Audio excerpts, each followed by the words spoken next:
자, 안녕하세요. 삶의 흐름입니다. 자, 오늘은 제가 저번 영상에 이어서 과연 좌파라는 것이 뭐고 왜 좌파를 빨갱이라는 말과 붙여서 좌빨이라고 부르는지에 대해서 좀 얘기해 보려고 합니다.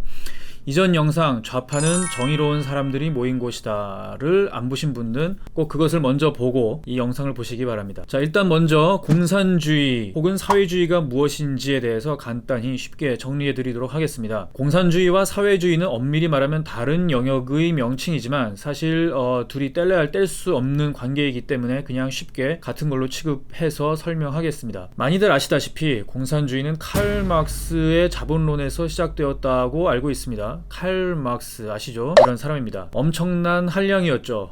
여튼간 근데 사실은 그 사회주의적 사상의 뿌리는 아주 몇천 년을 거슬러 올라가서부터 시작했다고 해도 과언이 아닙니다. 이것이 칼 막스 때부터 갑자기 없던 것이 튀어나온 것이 아니라는 것이고 인간의 본성에 이미 깊이 뿌리가 내려있는 사고방식이 칼 막스를 계기로 더 구체적이고 체계적으로 확산되고 발전되었다고 보면 된다는 것입니다. 여튼 제가 지금부터 자본론부터 시작한 사회주의의 개념을 간단히 쉽게 설명해 드릴 테니 잘 들어보세요. 세상은 역사적으로 늘 무산계급과 유산계급이 존재해 왔는데요. 무산계급은 재산할 때 산이죠. 간단히 말해서 가진 게 없는 사람입니다. 프롤레타리아라고도 부르죠. 그리고 유산계급은 가진 사람들, 부르주아지라고도 합니다. 자, 세상은 늘 이 두 계급이 존재해 왔는데 이 무산계급은 늘 10의 일을 하면 10의 대가를 가져가지 못해왔다는 거죠. 그 이유는 유산계급, 즉 땅 주인이거나 영주라든지 귀족들, 현대에 와서는 회사 사장 같은 그런 사람들이 그 일부를 가져가기 때문이라는 것입니다. 그것을 착취라고 생각을 하죠. 일은 우리가 했는데 그들은 일도 안 하고 그 일부를 우리에게서부터 가져가서 부자로 배불리 먹고 산다는 것입니다. 사실 그 당시 산업혁명 이후에는 정말로 노동자들은 너무나 가난하게 살면서 사람 취급 못 받고 부자들은 착취라고 말할 만큼의 나쁜 짓들을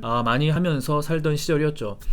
과거 귀족, 봉건 시대에도 비슷했을 것입니다. 여튼간에 그래서 이 부당한 세상을 바로잡아야만 가난한 사람들이 좀 사람답게 살겠는데 방법은 오로지 프롤레타리아 혁명을 통해서만 가능하다는 것입니다. 무슨 혁명이냐? 바로 무력으로 유산계급을 다 몰아내야만 한다는 것입니다. 그리고 그 이후에는 약하고 가진 것 없던 우리들끼리 사이좋게 공동생산해서 욕심부리지 말고 평등하게 나누어 가지면서 살자는 것이죠. 아주 이상적인 낙원이겠죠. 그렇게만 된다면. 그런데 말입니다. 일단 혁명이 성공했다 하더라도 세상에는 반드시 튀는 놈이 또 나타나서 남의 이득을 가져가는 부르주아가 생기기 마련이라는 것입니다. 예를 들어 어떤 기술을 발명하거나 지하자원을 발견하거나 혹은 종교적인 지도자가 생기는 것도 포함입니다. 여튼 뭐든지 간에 남보다 뭔가 튀면 그것은 곧 영향력을 발휘하고 결국에는 착취로 이어지기 마련이라는 것이죠. 그래서 프롤레타리아 혁명은 지속적으로 그 사회를 감시해서 누군가 또 영향력을 가져서 부르주아가 되기 전에 그것을 싹을 잘라버리는 것까지 포함합니다. 그것이 바로 공산주의 사회가 종교를 거부하는, 특히나 서구 사회에서 오래전부터 기득권을 가지고 큰 영향력을 가졌던 기독교를 거부하는 것입니다. 이상하게 생각하지 않으셨나요? 아니 왜 북한이나 중국은 기독교를 탄압을 하고 인정하지 않고 있는지. 그런데 유독 기독교를 탄압을 합니다. 결론적으로 말씀드리면 이 공산주의는 사탄이 절대적 권위자이신 하나님을 부정하기 위해 만든 사상입니다.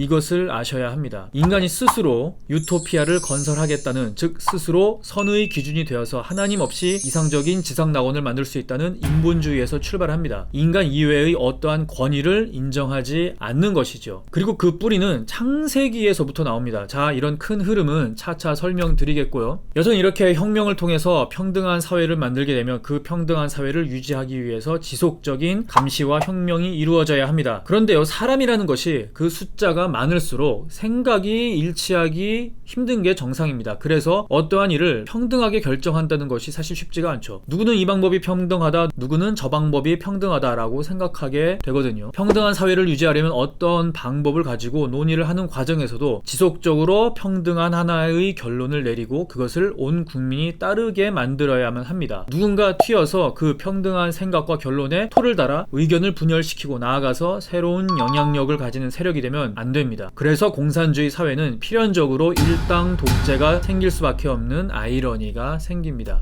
진정한 평등을 유지하기 위해서는 한 세력만 결정권이 있고 그 뜻만 따라야 하기 때문이죠. 그래서 이제까지 세상의 모든 공산주의, 사회주의 국가는 일당 독재인 것입니다. 다양성을 가진 인간의 본성을 무시하고 진정한 평등을 유지하기 위해 당에만 충성을 바칠 것을 요구하게 되는 아이러니가 발생하게 되는 것이죠. 자, 이것은 정치적인 모순의 문제이고 경제적인 모순의 문제점도 발생합니다. 평등하게 일하고 평등하게 나누자는 좋은 생각을 가지지만 실제로 모든 사람은 다 서로 다릅니다. 누구는 몸이 튼튼하고 누구는 몸이 약한데 머리는 좋다든지 하는 것이죠. 세상 모든 사람들이 다 똑같은 농사를 짓는다 해도 누구는 매일 10시간을 일을 할 수 있지만 누구는 그렇지 못하다는 것이죠. 그리고 세상에는 너무나 다양한 일들이 있습니다. 누구는 몸을 더 많이 쓰는 일을 하게 되고 누구는 머리를 더 많이 쓰는 일을 하는데 그들 중 누가 얼마나 더 많은 일을 했는가에 대한 평등한 판단을 내리기 힘든 것입니다. 그러다 보면 누군가는 나는 저 사람보다 더 일을 하는 것 같은데 받는 대가는 똑같지 않는가 라는 생각을 하게 됩니다. 어느 영역에서 무슨 일을 하든지 간에 뭔가를 더 일한다고 생각하거나 무언가 더 우수한 사람이 그런 생각을 가지겠죠. 예를 들어서 식당에서 다들 매니저 같은 일을 하고 싶지 누가 뒤에서 지저분한 접시 닦기나 하고 싶겠습니까? 이런 현상들이 지속되다 보면 서로들 편한 일만 하려고 하고 비슷한 일을 하는 사람들끼리도 그냥 나도 다른 사람들만큼만 일하자는 생각을 가지게 되고요. 그리고 사회 전반적으로 뭔가 더 효율적인 방법을 개발하거나 개선하려는 노력도 안 하게 되기 때문에 어떠한 기술의 발전도 이루어지기 힘들게 됩니다. 어차피 똑같은 대가를 받기 때문이죠. 이렇게 모든 생산성이 다 하향 평준화가 되는 겁니다. 또 한 가지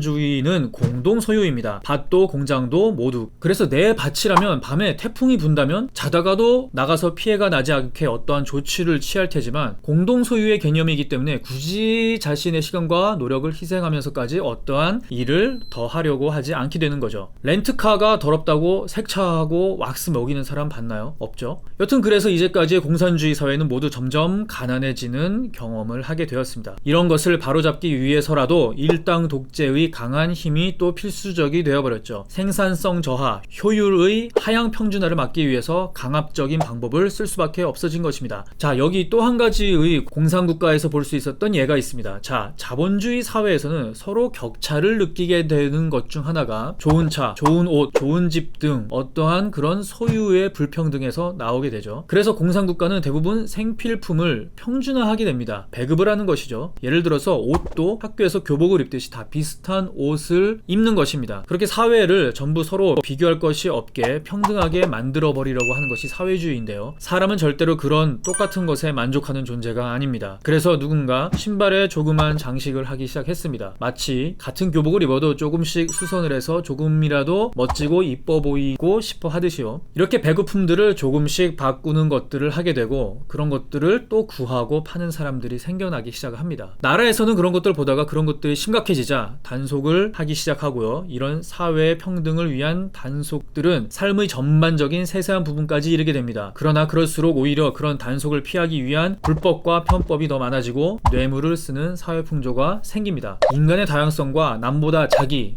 가족 등을 위한 이기적인 본능은 없앨 수가 없는 것이죠. 그래서 공산주의 국가는 뇌물과 부조리가 훨씬 많은 나라들이 되어버렸던 것을 역사 속에서도 그리고 지금의 중국과 북한에서도 우리가 볼 수가 있죠. 자, 지금까지 사회주의, 공산주의라는 것에 대해서 간단하게 본질적인 것을 살펴봤습니다. 그럼 이 내용을 바탕으로 바로 이어지는 다음 영상에서 그럼 지금 우리나라에 빨갱이가 어디 있느냐라는 것을 설명해 드리도록 하겠습니다. 자, 계속 봐주세요.